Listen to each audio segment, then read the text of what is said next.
I want to talk about, oh, we're recording it. Okay, got it. Okay, is also for me, I really am a professional networker. I love to find out what you do, learn how I can help you, and invite you out to the people and services or whatever to help you be successful. And I'm working with Denny and Bernie on Connect Ottawa. I'm also working in another few companies that I'll be sharing more about in the upcoming months. But life is fun. I've been really an entrepreneur and a business owner for, I swear to God, since I was 16 when I started a chip stand. So, you know, and my business was not taught to me by college or university.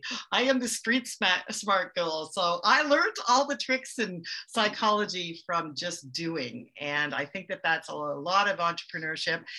We can all talk the talk, but it's really, you know, walking the talk and actually showing up like we're doing here to help each other. So thank you all for coming. Now we're going to go around the room and we're going to have everybody introduce themselves quickly before we get on to our show. So Eric, how about, see Barry? I know I'm going to do Eric. Let's do Eric first. No pressure. My name is Eric Sonego. I'm a member of Connect Ottawa, and I'm also an accountant in private practice. He does corporate, and he deals with CRA, your version of IRS for those from the US. He deals with them. He talks to them. He's the tax whisperer.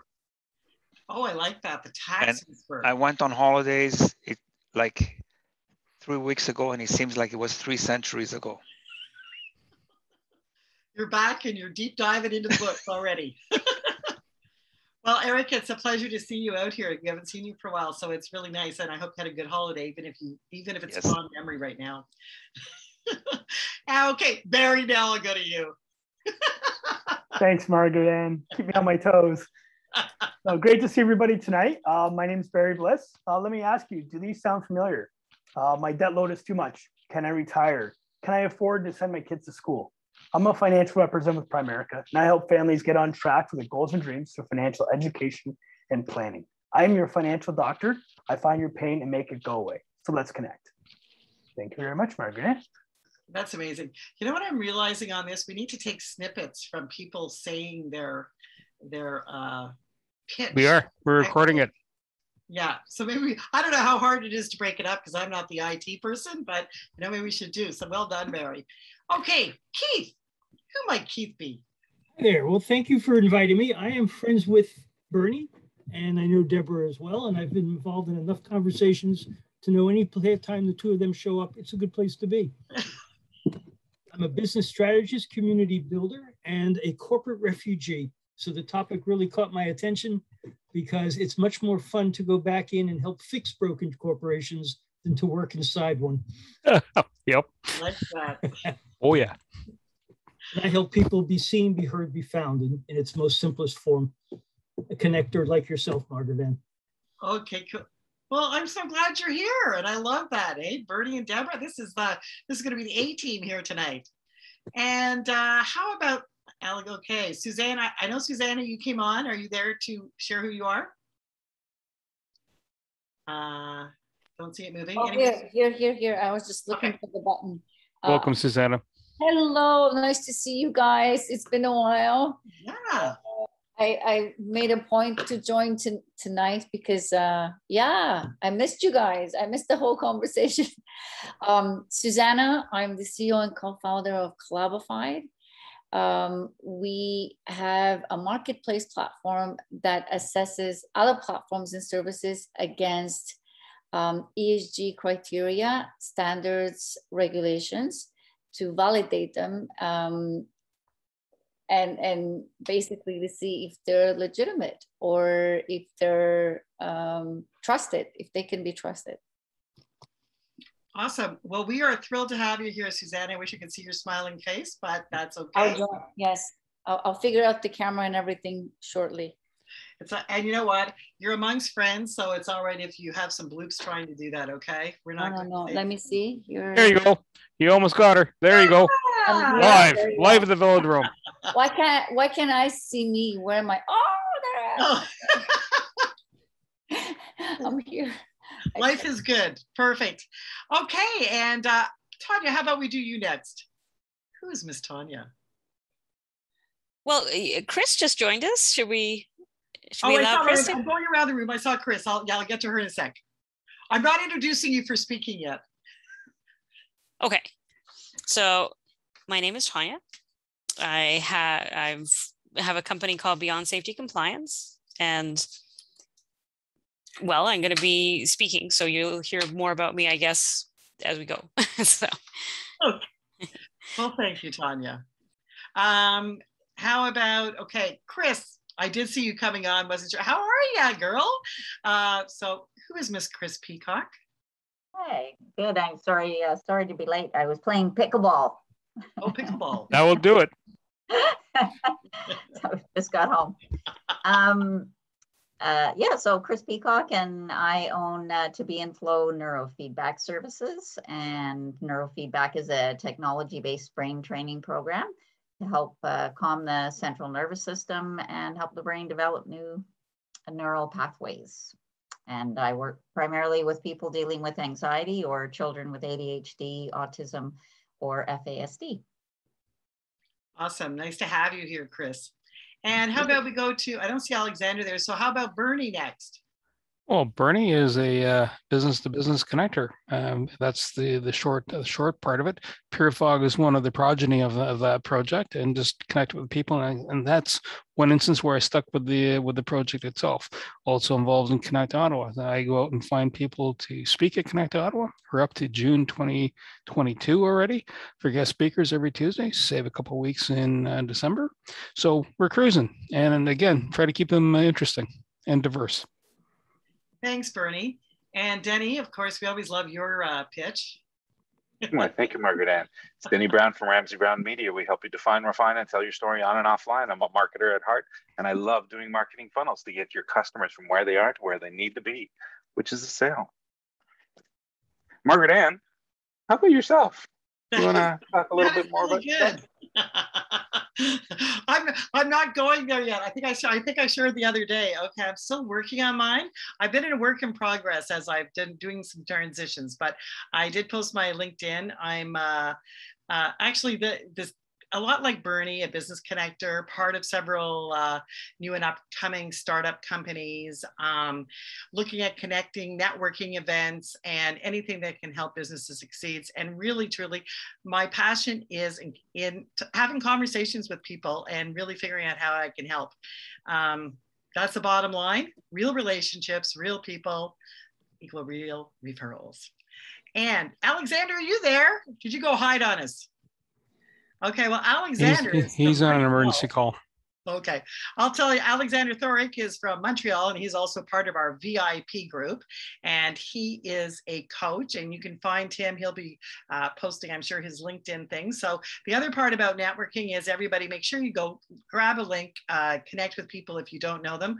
I always suggest reaching out to one person at least after the call. You can reach out to everybody, but sometimes small goals are the best so that you don't end up with 100 business cards in the corner feeling overwhelmed about calling everybody, but this is truly the best way to meet people. And sometimes, a smaller group, it's more intimate and you just get to know each other a little bit better. Like now we all know what everybody had for dinner. Oh, Chris, what did you have for dinner? Quick, before we get started. Oh, I had am I still muted? Nope, you're good. No, okay. I had leftover curry and pasta. Okay, look at, we are a varied lot. Thank you for sharing. We have a very varied menu. So on that note, we are going, Bernie, do you want to do the introductions? Certainly, Margaret Ann. Okay, there you go. So our first speaker is going to be Tanya Hewitt, Beyond Safety Compliance. Her sole goal is to make that harmony inside the universe. She lives here in the Ottawa, Canada area. She loves taking her calls outdoors, which is really nice. And she's part of a Phoenix Business Exchange too. And she also has a backstory. She worked at the Ottawa Hospital and doing different project work. So she understands the large corporate monster. If you don't know the Ottawa Hospital, it has about 10,000 staff and about another 10,000 people surrounding it. So it's huge. Debra. Debra is a feisty soul. Let me tell you, Debra's got SMART goals. She's got stuff. She's got vim. She's got vinegar. And wait. I gotta pause you. SMART goals are the one thing I don't do. You don't do SMART goals? No, I hate them. Oh, we don't do things you hate then. No, I'm sorry. I think SMART goals are a tool, but it's hospital learning. The hospital propaganda is stuck with my head. I apologize. Rewind, cut, edit. Please. Absolutely. She's a smart cookie. I can say that. She's forthright, and she helps you get to your goals. She's an author, and she's in place, and she's going to do a little bit more on what she does for a living. There you go. Just hold up your book. Hold up your book. Don't be shy. Your goal guide, not your girl guide. Your goal guide, right? And it's just awesome. It's available on Amazon. Thank you, Bernie. And like I said, I apologize for interrupting, but I'm not. You don't really apologize. Sorry. It's totally but I'm okay. not really sorry. I know, but it's okay. It's already been edited. It's a permanent edit. But Debra, I think you were totally allowed to interrupt because I don't think you were allowed to introduce yourself, were you? No, that's okay. Debra, go introduce yourself now.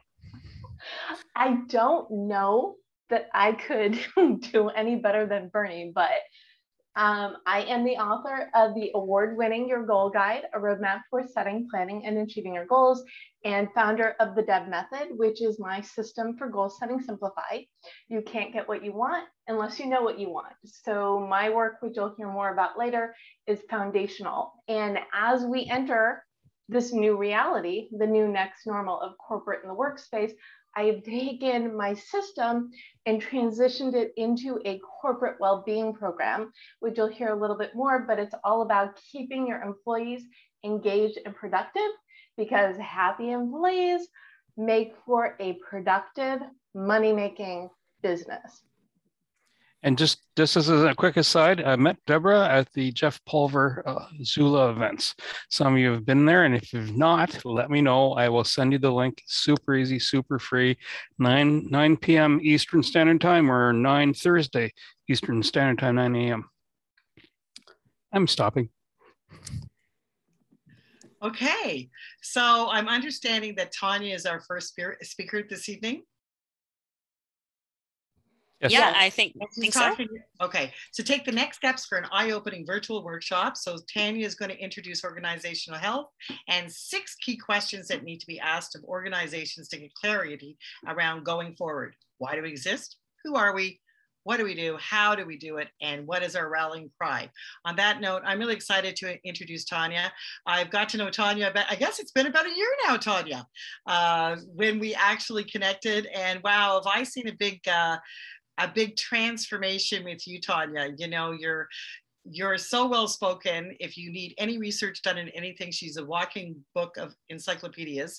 I've never seen anybody be able to quote and do anything like you on calls. So I'm really excited to learn more about this. So on that note, take it away, Tanya. I'd love to, Margaret Ann. Can somebody who has the hosting rights enable screen sharing? Okay. Denny. Oh, okay.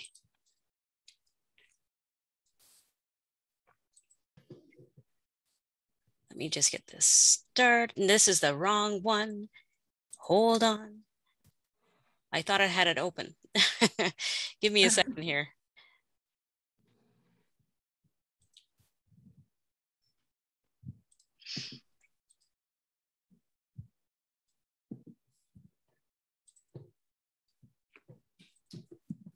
While the Jeopardy music is playing, if anybody wants to put in the chat why they're here, if they have any thoughts or questions about the corporate culture in, I like to call it the next normal. We've been through, and I think Canada's a little bit behind the US, but it's, oh, we're going back to work. No, we're not. Yes, we are. No, we're not. And this culture, we're at a wonderful point in time where we get to make the rules. So Tanya, take it away. All right. Thank you for your patience. So we are presenting Reimagining Corporate Culture for 2022 and beyond. Thank you, Denny, for the title. So overall, this is going to be done in two parts, as you probably have guessed. So I'm going to start with the first part, talking about clarity and organizational health. And then we'll have a break, and then we'll go to Deb's presentation on goal setting. All right. So I don't know if you've heard, but there is a great resignation going on. There can be a lot of reasons for this. I mean, for example, we're in the middle of a pandemic. People have, lost family members and friends, and you might, want to rethink things after you have a big tragedy in your life. But there can be other reasons as well, including how employers drove workers to quit. And that's what I'd like to talk about here. There's a lot of dysfunction in workplaces. I'd like to just share with you a clip from something that I heard on Ottawa Morning. And the managers. But when you hear, Adrienne, when you hear that 364,000 people have said no thanks, they don't want to go back, what does that tell you? Well, that says that, there's a systemic problem with the way that the profession has been regarded. It's been regarded as, expendable. And a lot of people have, not been feeling like it's been a rewarding and stable field in which to remain. But that can be turned around by attracting new people to the industry who really can make it a career choice. I think that, studies have shown that staff retention is not based solely on wages. It's based on a lot of, things like a positive work environment, feeling valued, taking pride in your work.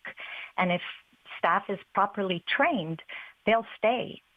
They need to be set up for success. And I think that a lot of people moved on because there was just, these problems inside the industry that just need to be changed. I agree wholeheartedly with that respondent who was calling out a lot of things that do have to be changed in a lot of industries, including the hospitality industry. Typically, a lot of organizations focus on some aspects that are on the left-hand side of this chart: strategy, marketing, finance, technology. But there are other workplaces that focus on that and on the people side of their organizations. And those companies who are organizationally healthy have minimal politics, minimal confusion, high morale, high productivity, and low turnover. But unfortunately, there aren't as many of those as there are on the left-hand side. And I'm pulling all of this material from the resource that I have listed at the bottom here. This was written in 2012, obviously before the pandemic, but a lot of these concepts are translatable to the situation we find ourselves in today. Some of the challenges for organizational health are significant. Things like societal preferences of sophistication. Because if things are complicated and complex, they're more attractive to us. The more simple and basic things are, they're less attractive. When Alan Mulally took over Ford was not doing very well at the time. So a lot of business writers were approaching him to ask what his plan was. And he gave them his plan.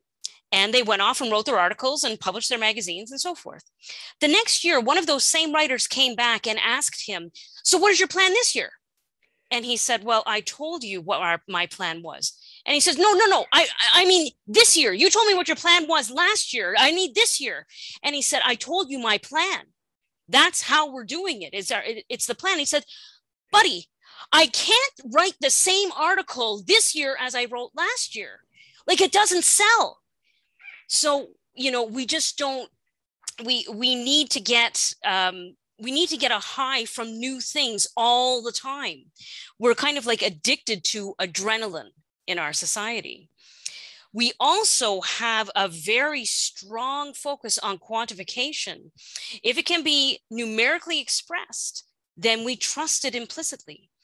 And if it's otherwise comes at us like through a story, we're very apt to write it off as an anecdote and just not worth listening to. We need to start changing some of these things around.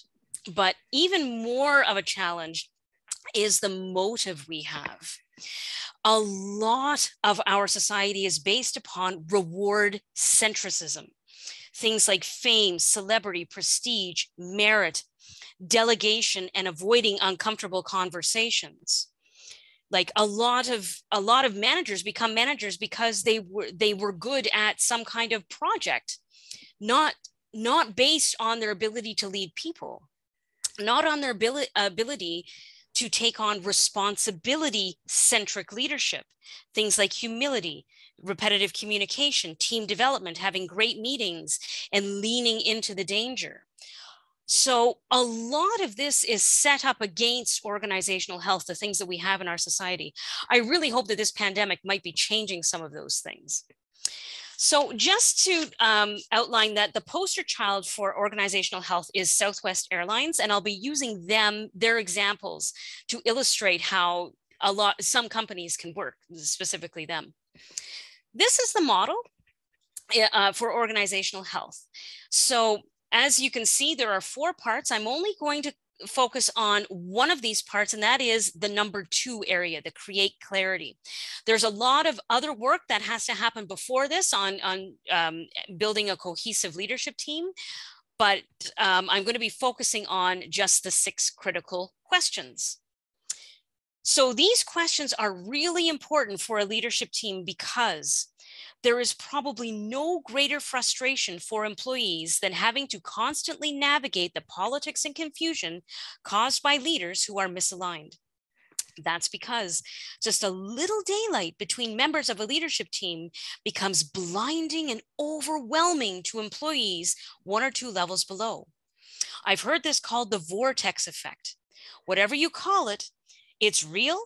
It's a big deal, and it makes deep organizational alignment impossible. That's a quote from The Advantage. All right, so let's walk through the 6 questions. Number 1, why do we exist?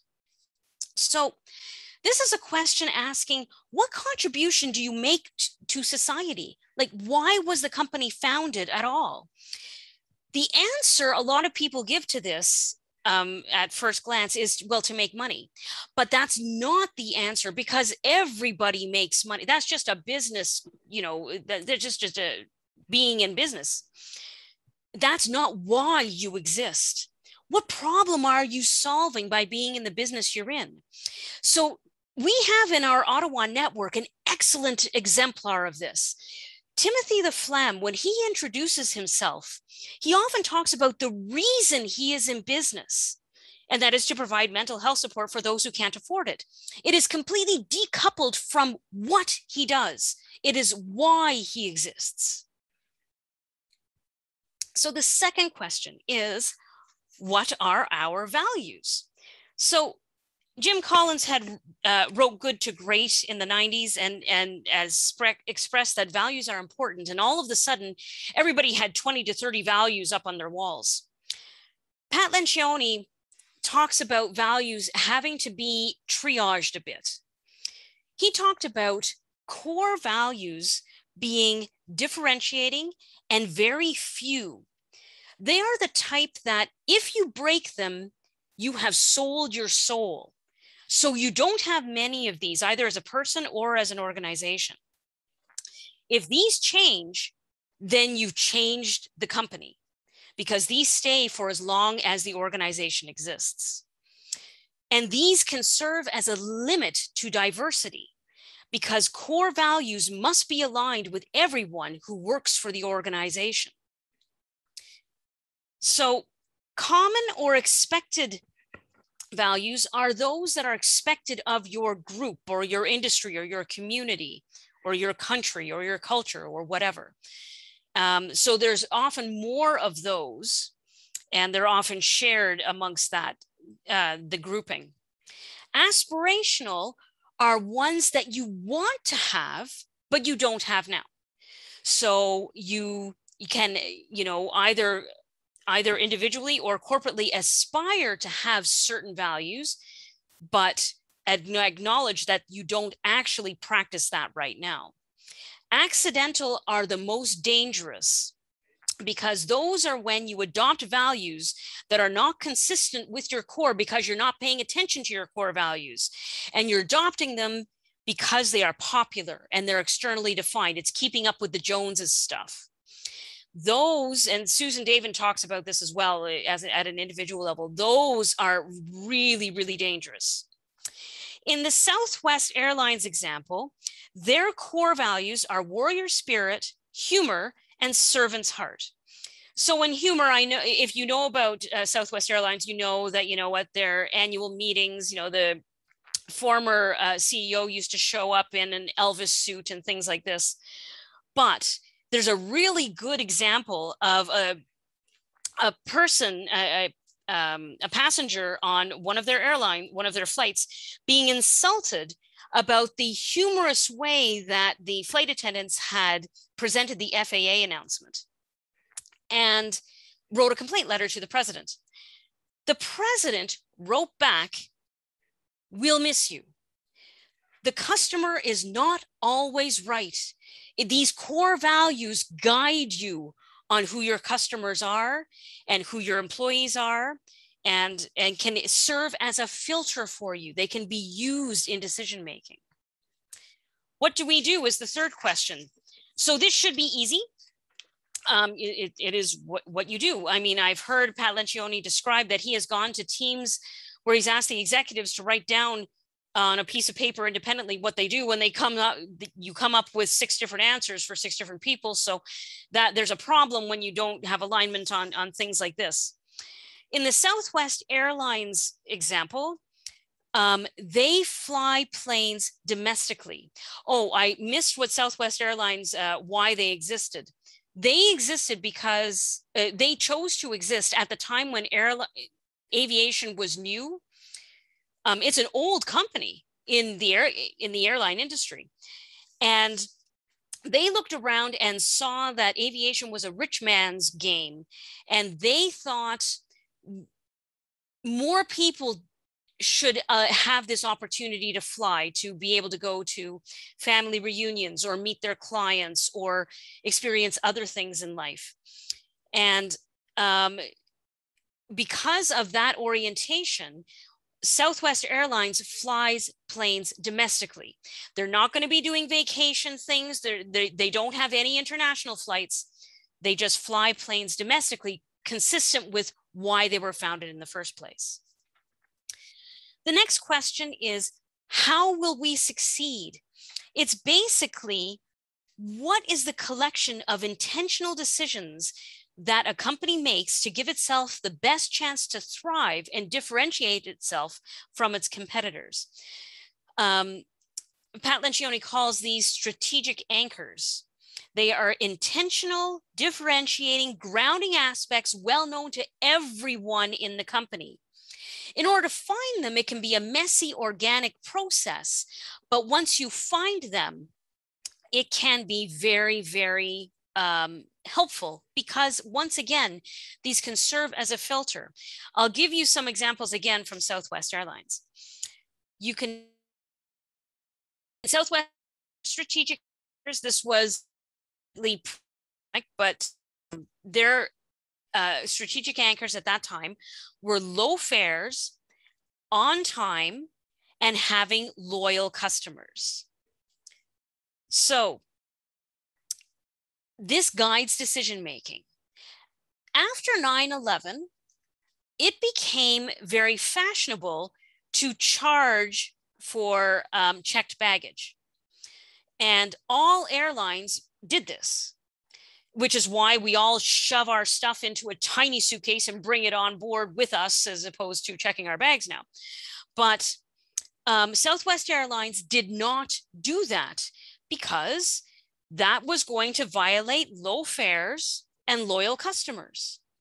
So you can still check a bag with Southwest Airlines without paying for it.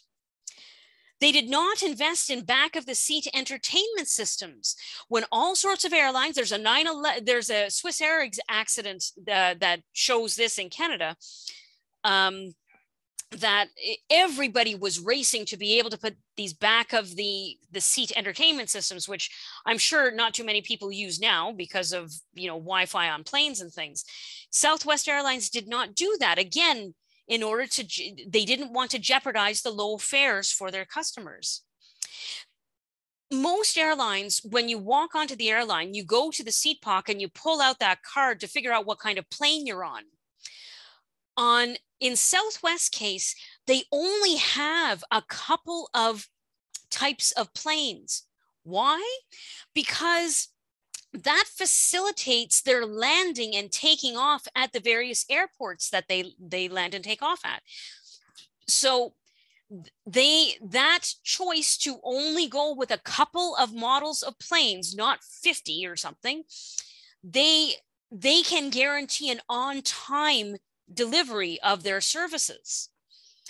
And as a last example, ticket agents can change tickets. All they have to do is run through these three things. Is it going to change the fare? Is it going to make the fare higher? No. If it's going to change the time of a flight, if it doesn't change the time of a flight, it's still going to be on time, then that's fine. Is it going to make the customer disloyal? No. Then they have the authority to change tickets. Most other airlines, they have to make phone calls to other people in order to get that authority. The ticket agent has the authority because they know what the strategic anchors are and they know how they can succeed. The next question is the rallying cry question. What is most important right now?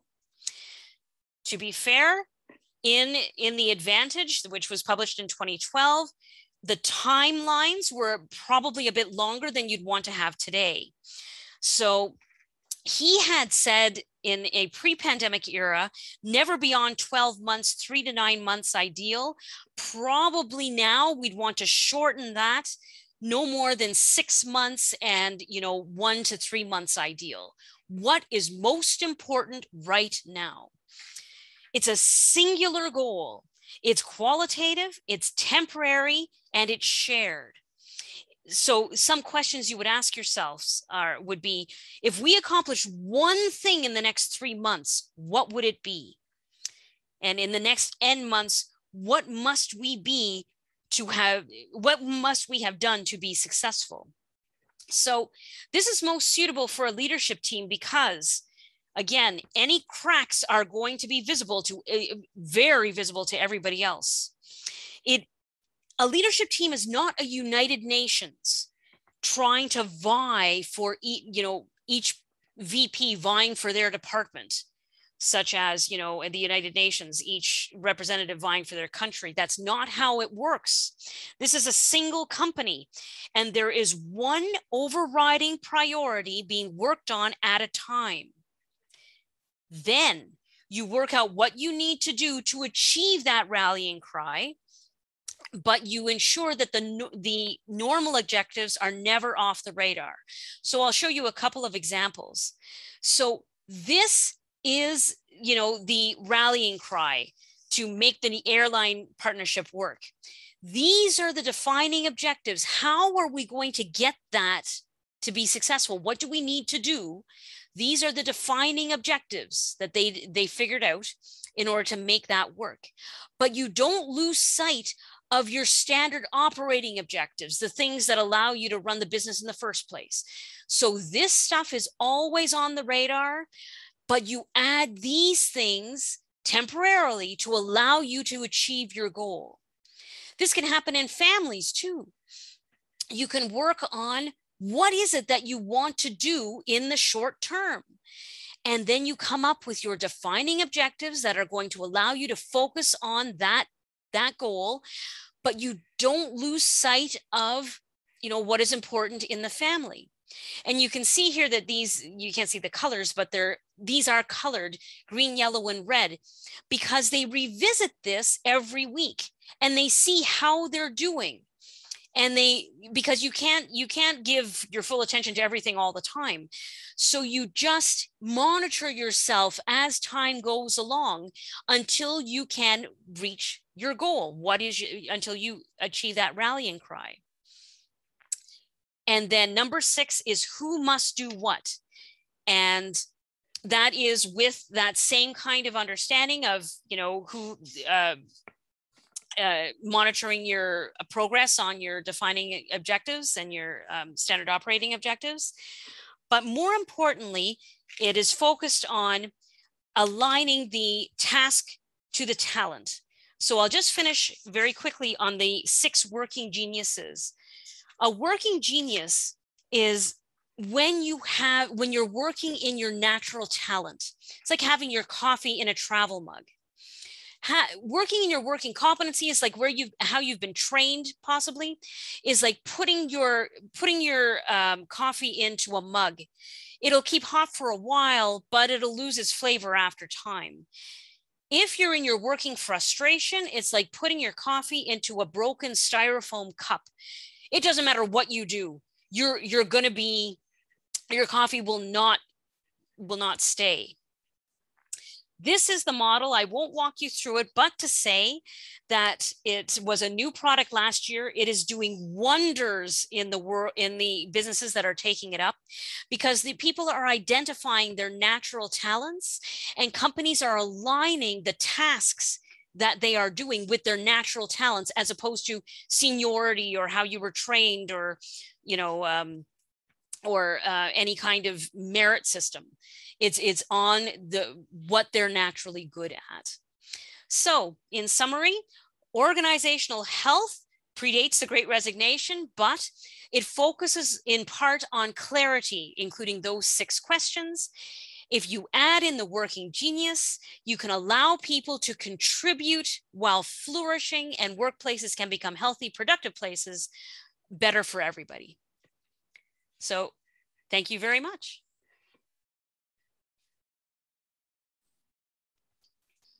Well done, Tanya. I loved it. Great job. I personally love the way you broke it all down. I love hearing the message in a different way. So it was very interesting the way you did that. And interesting how you related everything to Southwest Airlines. I picked up a lot of tips out of that, even for things that I'm doing right now. Any comment, feedback, or, okay, I guess I should ask, did you want to go into breakout rooms, or do you want this to be an informal question conversation with all of us? Whose vote is that? Oh, I don't know. First of all, we're a small group. I don't know that we need the breakout room. Okay. And I don't know, do people have questions for Tanya? And then if we want to take a break, and then I'll do my song and dance, and then Perfect. Blah, blah, blah. Serenade and ballet. If there are no questions. Maybe one thing I'll mention is that one thing I neglected to mention is that, what do we do? I had said that, that's kind of a duh kind of question, except when it isn't, because that can change. The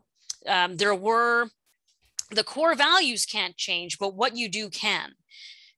For example, at the beginning of the pandemic, we had all sorts of businesses working outside of what they were normally doing. Car manufacturer, car parts manufacturers making ventilators, and alcohol producers making hand sanitizer, So what you do can change, but the core values can't. And why you exist, is very, very static.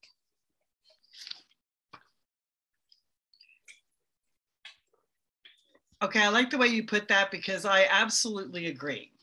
I think that when you start, as you get older and talk to people and stuff, one thing that resonates with me when you hear different stories from different people, it doesn't matter the type of job or where they are. Most people are passionate and have their core values, even if they're not sure what that is. sometimes having a second person listening in, you can see what they're passionate about. I love it. It was like warrior spirit, humor. You know what? I'm thinking I'm just going to go steal all Southwest Airlines stuff because I really resonate with all of it. I really liked it. Susanna. Oh, Susanna. So I don't know, can you hear me, see me? Yep. Yeah. I don't know what I'm doing. Oh my God, I'm having all these like signs. We can hear you. First of all, I love what Tanya does because obviously it's part of what I do, but it really resonates with me. I love her passion. I love the way. So thank you so much, Tanya, for this. I also love the analogy. It was just great. It really put things in perspective and very well articulated, like very simply. So thank you for that. My question is, so when I was listening to you and I was really trying to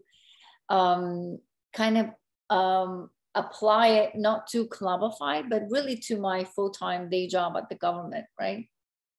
And it is very interesting what you're saying, because currently we're going through a transformation and we're going through sort of trying to adopt all these new services and all these new tools, and literally ESDC, Service Canada, we wanted to make it as a service. Like we want to make Service Canada as a platform. Think of it as, as the Facebook of the government services. And I was trying to really think all the things that you're saying about the values that we still need to carry on as we're trying to adapt to this like whole new crazy world out there, right? And get like all these agile methodologies, product design thinking, CX, UX, all the X, not X, but you know what I mean, like the client, not your X's out there, but trying to really adapt to that. And how do we balance? How do we balance a world? I love what you said, of where we have to be relevant. We have to always have something new. We have to always adapt. We have to always go with the flow. At the same time, though, keep those core values, right? And keep what's really dear. And I'm saying government, but that's for large organizations. Like how do we balance that? Sorry, I know it's a long question. and I may cover some of that when I talk as well, just as you know. So please, Tanya. Well, I guess that's why I had used Southwest Airlines as an example, because they're an airline, right? They're unionized. They have competition. They have all of the pressures that everybody else does. And yet, because of their attention to these kinds of things, they have an incredibly loyal workforce. When Pat Lencioni does talks, and he talks about Southwest Airlines, there's always somebody in the audience who runs up to a microphone and says, oh my gosh, I have to tell you about this story. When my husband, he's a pilot, when he had his heart attack, we had flowers come to our door. There were people who came to us and wished him well from work. I didn't even know these people. And they were, you hear these stories over and over again. They value their people. There was one question, like it was, I watched a conference where Pat Lencioni was at, where he was talking about, this is real, like I'm telling you.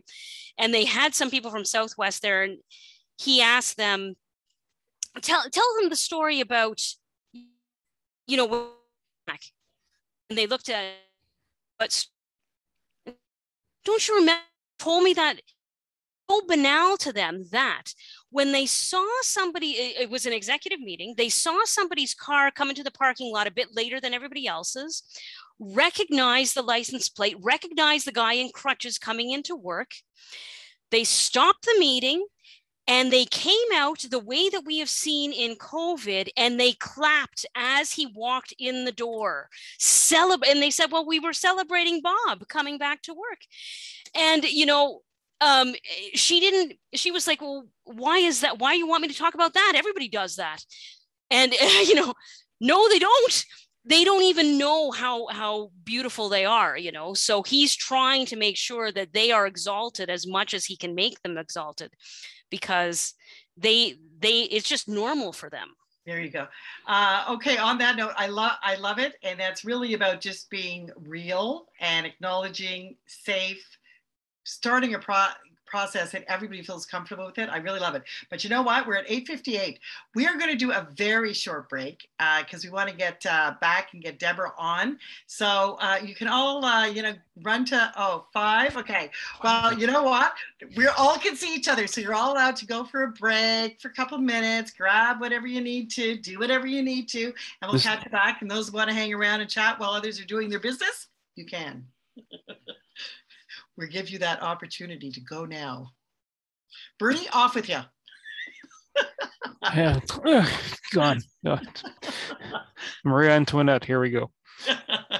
Okay, I come back in 2 seconds.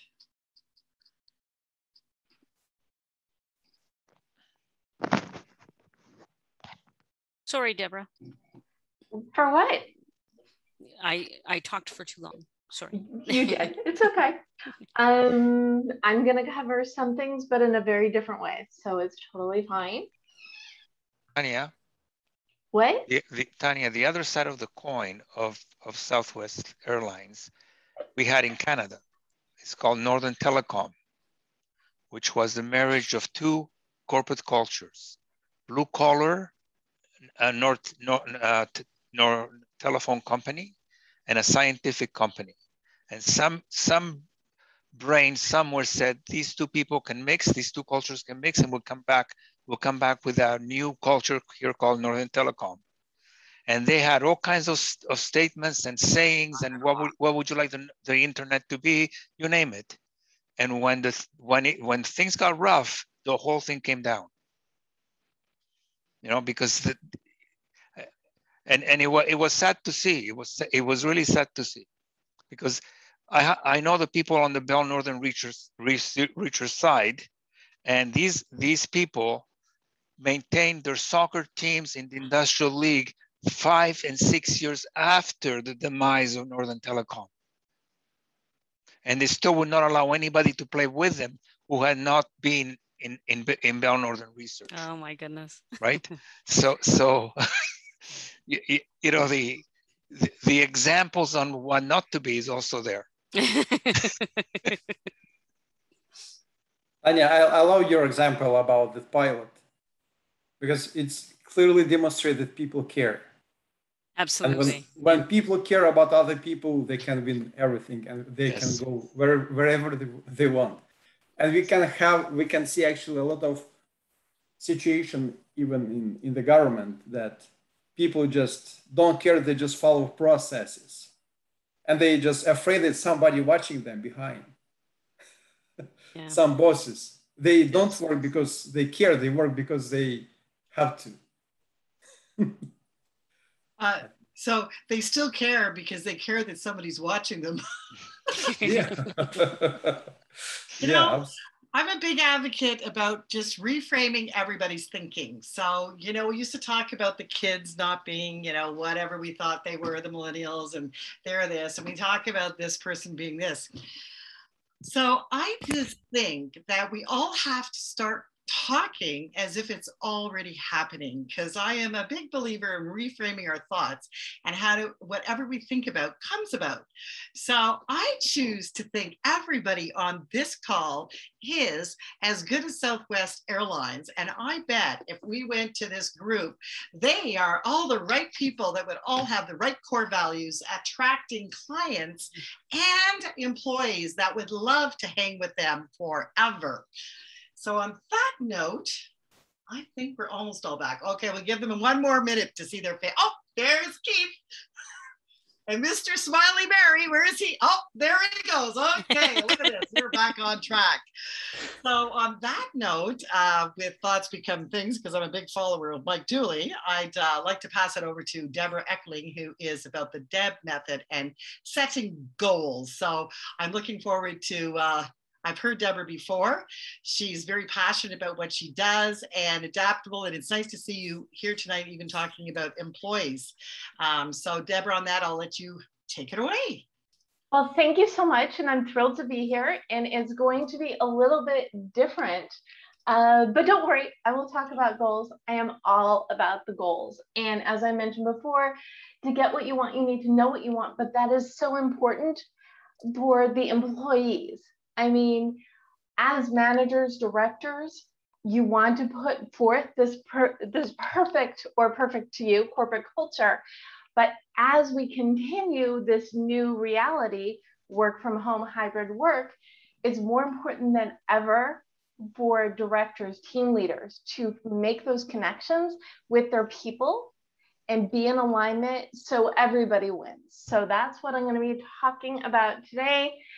Can you see my screen? Because once I make it large, I will not be able to see you anymore. Screen's on. Excellent. And as I mentioned before, I am, as you know, all about the goals. And fortunately, the DEB method can be layered on everything. So I figured out a way to do it to promote. I'm on this new mission to change goal culture in the workplace. And it's really all about employees, executive directors really valuing not only their own goals, but the goals of the people on their team. So I said it before, I'll say it again, to get what you want, you need to know what you want. Businesses want and they need money, growth, visibility. Employees want and need money, responsibility, growth, and autonomy. And over the last year and a half or so, employees have gotten that autonomy, but now that everybody's like, okay, this is the way it is, we're going back to work, again, the great resignation. So where is that disconnect? And what do companies need to do to keep their employees engaged and productive? They need to put the goals in alignment, and the communication may be lacking, and they can easily get back on track. So today, gonna first let me go through the DEB method. So if you don't know me, I created the DEB method as a foundational way to help people figure out what they want so they can make plans to turn into reality. Goals fail because people overthink their goals, they underthink their goals, they do things other people want for them for whatever reason. People's goals are completely, not everybody's, certainly not mine, are out of whack for what they want. They went to school for this particular field of study. Well, I've spent these years learning it. Why would I change my career? Well, because maybe you'll be happier if you change your career. There are a lot of things that you can do, whether you're the business owner and reconfiguring your business, or somebody who works for business to figure out how you fit in to that world and how your personal and professional goals are in alignment with who you are. Much like what Tanya was talking about, you need the vision, you need the core values. And once you figure that out, everything is much easier. So determine your mission, that's the foundational. When you think about the life you want, what does that look like? Are you moving up the corporate ladder? Do you have a side hustle? Are you building a ginormous business? Whatever it is, it starts with that visualization. And you think about where you are now, where you want to go. And with that information, you can come up with a mission statement. And who are you? And like I said, it applies if you're an executive, or if you're an employee, or if you have a side hustle, entrepreneur, whatever. You want a mission for your life, because that will help you. If you can see what you want, you can get there. And that mission is really all about coming up with the who you are, what you do, what makes you unique, and how what you do will help the world. So my mission is to help as many people as possible figure out what they want and how to get it using my background, skills, experience, and my system, so they can make their lives and in turn other lives better. once you have your mission, you have your motto, because you can't, well, you probably can go through your mission over and over again, but that motto serves as that compass, the compass for your values, for whatever you want to accomplish. And then once you have your mission and motto, that sets the stage for figuring out your goals, and you want to explore what that means. So I want to be known for X. Well, can I do that working for a company? If the corporate culture is correct, maybe. I want to build this thing that's going to make everybody's lives better in the new reality. Wonderful. Is that your business? Is that your side hustle? Is it your passion? Explore your options, do the research, and then make a plan. Brainstorm your path, figure out everything you need to do, set aside the time, and work towards it bit by bit. Now, this is the super abbreviated version of the DEB method, but it really is all about what is the mission, what does that mean for you, what do you want to create, brainstorm your path to turn it into reality, and for employers to really support their employees, their passions, whether it is to grow within the company or to start or continue that side hustle. Because come on, people have spent the last year and a half at home with extra downtime. What are they doing? They're learning new things. They're enjoying time with their family, or maybe they're starting that Etsy store. You don't know. And as a corporation, as a manager, you're not going to know unless you ask and are really invested in the future of your people. So I have come up with 5 tips managers can use to promote well-being in the virtual workplace. You stay happy, your employees are happy, everybody wins. Number 1 is to set boundaries. Now, who has either sent the email at 2 o'clock in the morning or received the email at 2 o'clock in the morning? The virtual workspaces that work best are the ones where you can actually make the separation between work and life. So set a cutoff time to start working. And as a manager, you want to model that behavior. You have an email you really, really want to send, get in the habit of putting it in the drafts folder or schedule it to send in the morning. Schedule lunches, schedule breaks throughout the week. Have that ever elusive work-life balance, because it's so important, especially important when you're working from home.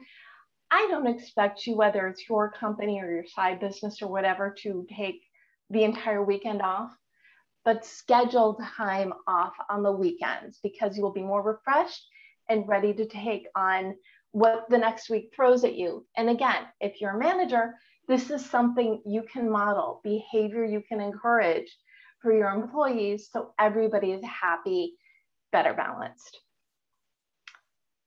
You can also, and I alluded to this before, support the hobbies and the passion projects of your employees, whether it's personal development. Your employees, this one learned to cook over COVID. I mean, how many people did that, became COVID chefs? You want to learn a language, you want to learn a skill, or maybe it's continuing education. Maybe you've always wanted to learn how to do websites, and maybe that's a skill that you can bring into the company or even switch departments. But unless you're a supervisor and you're having that communication with your people, you're not going to know. And then you can also support content related projects, responsibility, things that your people want to do to make your business better. If somebody is sitting around twiddling their thumbs, if they're not going to do it for your business, they're going to do something great for someone else. So know what your staff, your team is involved in, and find ways to support them. Keep your team social. Every company has done things a little bit differently in terms of making their social, whether it's virtual water coolers or weekly hangouts or even a chat. There are ways to stay in touch that are not so intrusive, that make your team feel like a team. And you can also offer lunch and learns to help with that, continuing either personal or professional development. Plan for your employees' future. You don't know if you have a budding manager on your hands unless you have conversations with your team. Obviously, it goes back to communication. You need to know the skills, the assets, the centers of genius of your people, and figure out what it is you can do to utilize them for your business, but it's also helping them. So it's finding that balance. What are the cool things your people know, and what can you do to support them so they can grow within the company?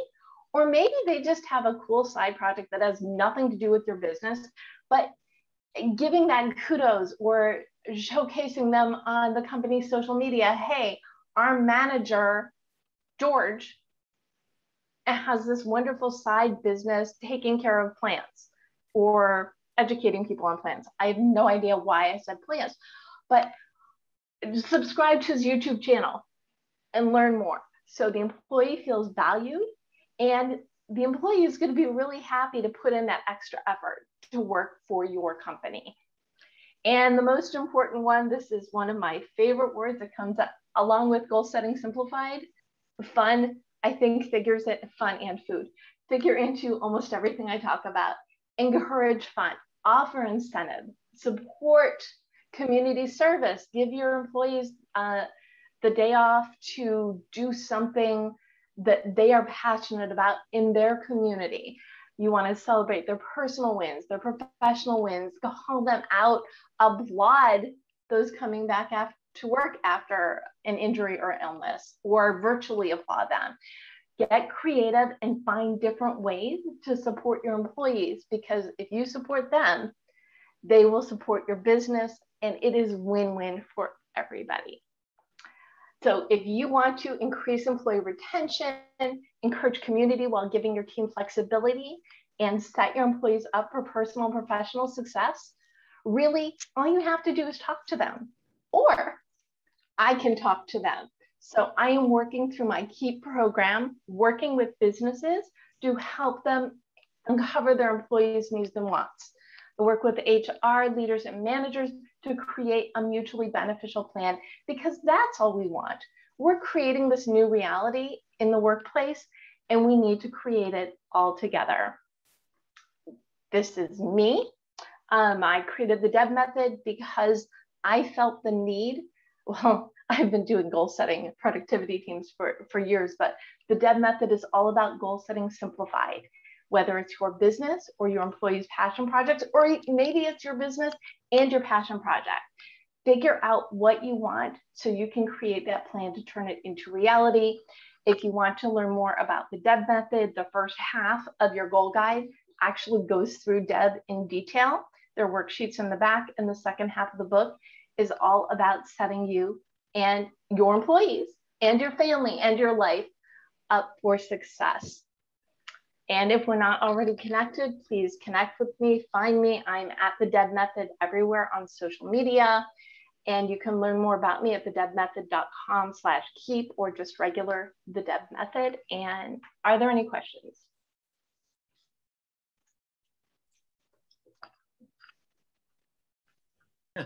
We're all on mute. Go Well ahead, done, Debra. I do have a question, Deb. I have an answer. If a business owner had one step that they had, or that they really wanted to take out of all of this, if they had one step to start their journey, what would that first step be? Find a safe space to communicate with your employees.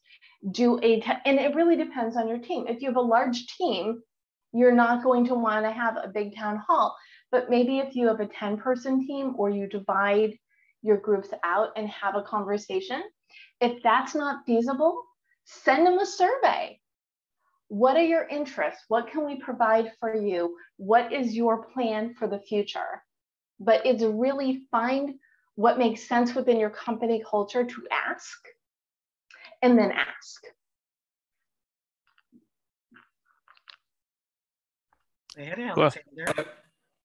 Debra, I have two questions actually. First question is, how do you define organizational culture? I define organizational culture as, I would say, similar to the way in which Tanya does, a company on a mission with all the core values in place.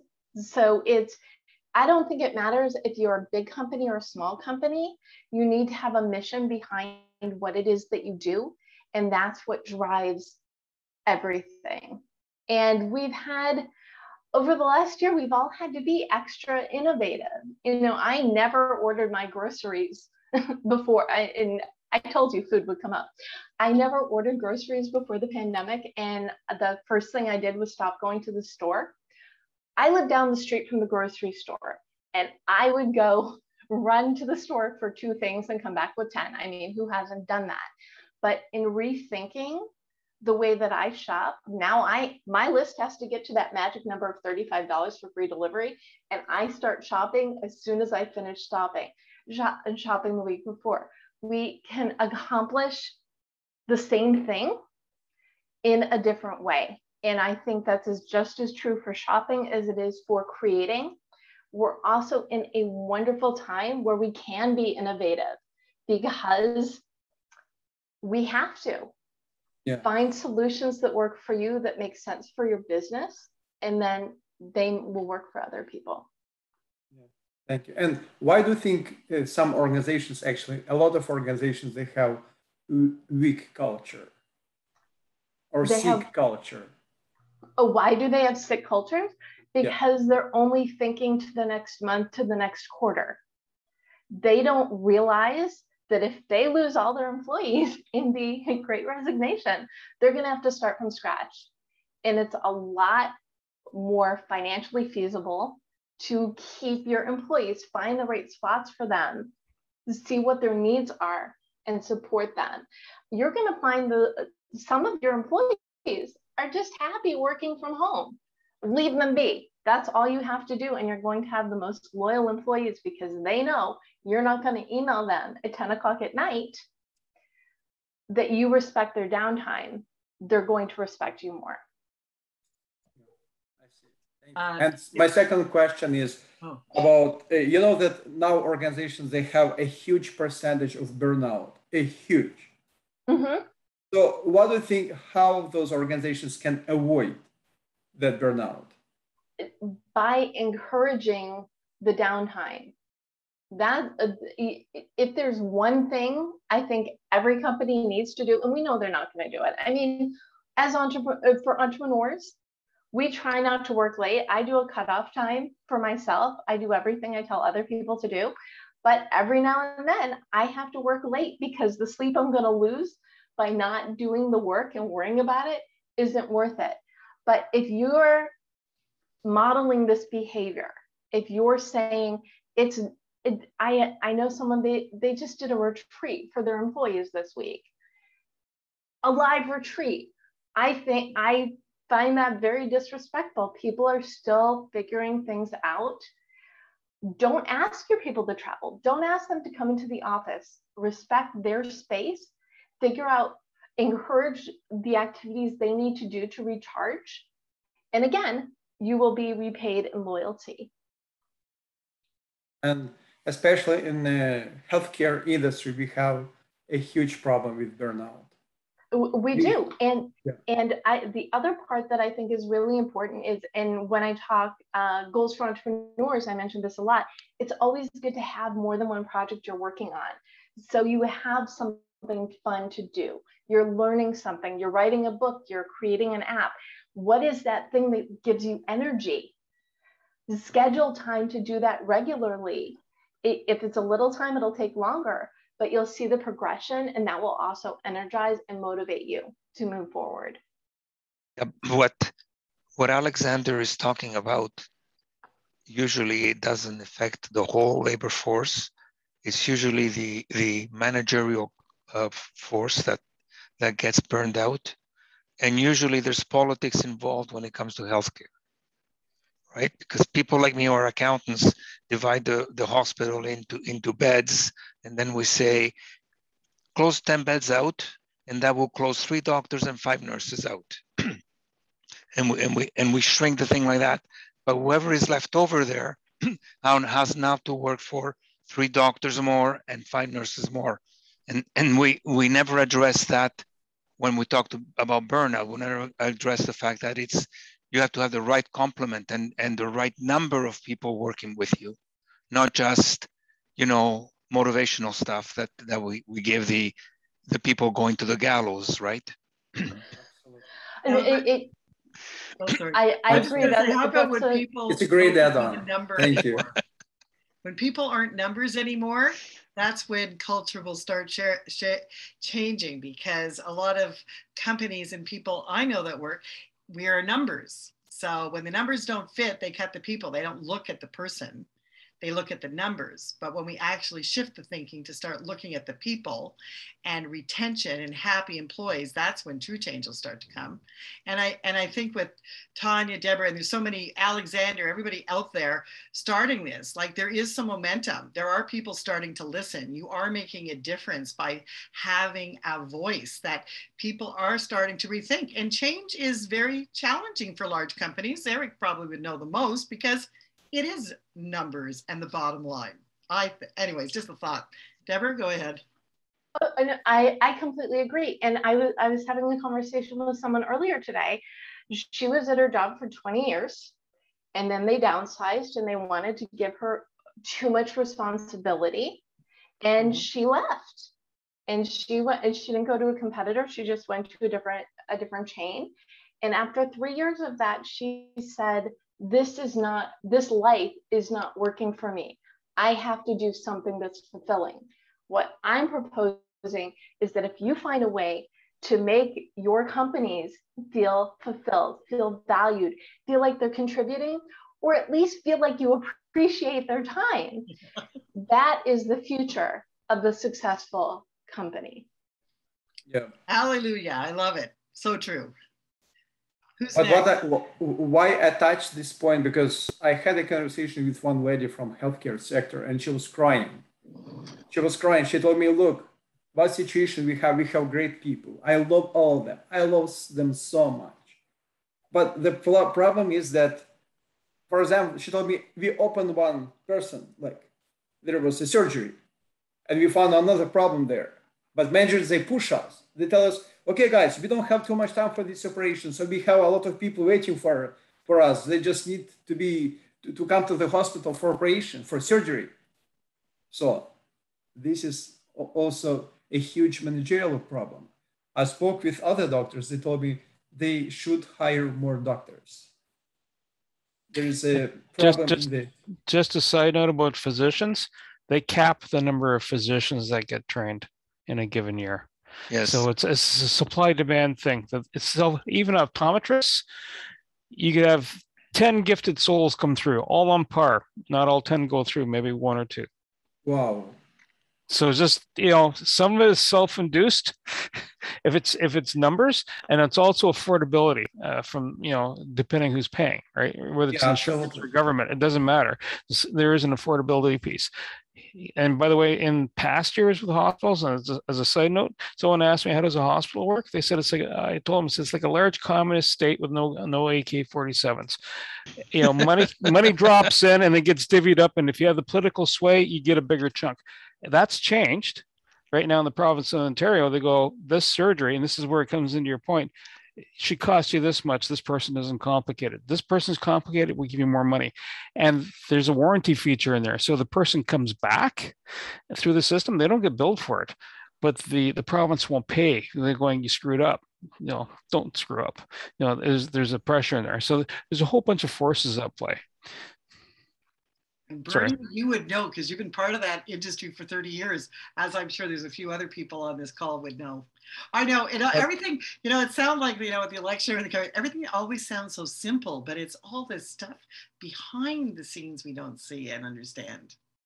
So we are at 9:26. Anybody got one more comment, question, feedback, something you'd like to put out there for Tanya or Debra? Or go ahead, Tanya. I see you turn your. Debra, I just want to ask you, because you have D.E.B. So, and those are acronyms for what you showed us on the slide. Yes. The KEEP, what is that standing for? It's keep your employees engaged and productive. Oh, okay. Thank you. Yes, I cheated. The acronym is the first word, but it works. I love it. But thank you. But this is the change. We are seeing the change. We are being the change. And the more people that model the behavior that's going to make the change, we get to make the rules. Isn't that exciting? I think it's exciting. You know what? I'm right. I love it. I'm right with you, Debra. And I absolutely believe, and I believe one voice, one person can be the start. Like, it's as simple as that. But look at this. We got 11 people on this call. So 11 people can go out and just be the start for the next person you see, the next thing that happens that you don't, it isn't jiving right. We need to be the voice. We need to have to be able to communicate in a way that people will start listening and just, guide them to the information. So on that note, maybe we're guiding them to Tanya or Debra and an educational seminar. Have you ever thought about that? And that's part of it too, when you're networking or when you're part of a business. Sometimes, it's really hard to talk about yourself, but if you've heard something here tonight that really resonates and you're thinking, my company needs to hear this, or I know somebody that's been talking about this, this is a perfect way to share this. Denny, I know Denny, our tech guy here. He's amazing. He'll probably have a little segment of this that's very powerful that we will be able to share. And as a group and as a team, we are stronger together. So on that note, I would really love to thank Tanya and Debra. Bernie, Denny, you got anything to say there before we wrap it up tonight? Ladies, thank you so much for the presentation. It makes it good. I'm going to do a screenshot. So that means stare longingly and lovingly into the screen with a smile, twinkle in the eye, and 1, 2, and done. Thank you. Perfect. Well, thank you so much for having us here. And I have new friends today. So if we're not connected, please reach out on LinkedIn, or I'm at the DEB Method everywhere. And I'd like to give everybody like bonus goal homework, is because to tack on to Denny's question from earlier, what you can do, whether you're the boss or you're a cog, or maybe you're a little bit of both, think about one thing that's going to make you really happy to accomplish by the end of the year. And even if you just work towards it a little bit at a time and track what you're doing, you're going to be so happy. And this is a perfect example. Encourage it within yourself, and you'll be a great example of what happens when you encourage it within your people. There we go. Sorry, I was just typing. Thank you. I like that quote too. I've always liked the phrase, be the change you want to see. You know what? I love that. Isn't, Keith, isn't there a song? Is it Johnny? There's somebody that we used to always listen to going to conference, and it was about the change and being who you want to be. I'm not sure if that's the one, but do you know? Oh, no. I don't know. No. Okay, I'm going to find that, and we'll start playing that as we come It's just into a phrase calls. I've had in my head for years. Must be up here in Ontario. Northern Ontario, perhaps. Way Northern Ontario. So guys and gals, it is 9:30. Every Thursday at 11:45, we have a VIP group that several people on this call are members of. That is our membership base, and we invite you to come out, just like our monthly call. And this is when we get together for some great conversation, share some expertise and tips and tricks that can help us all be better business people. So if you are free tonight, as a token of appreciation for being here, reach out to one of us. It can be on LinkedIn, and ask for the link, and we'll invite you to a call to hang with our A-team. Now, sometimes our A-team might be 4 people, and sometimes it could be 20. But you know what? Here's the one thing I know. It's always the right people showing up at the time you need it with the message you need to hear. So on that note, thank you all for coming, and I hope to see you tomorrow. See you tomorrow. Take care, Bye, folks. guys. Again. Bye.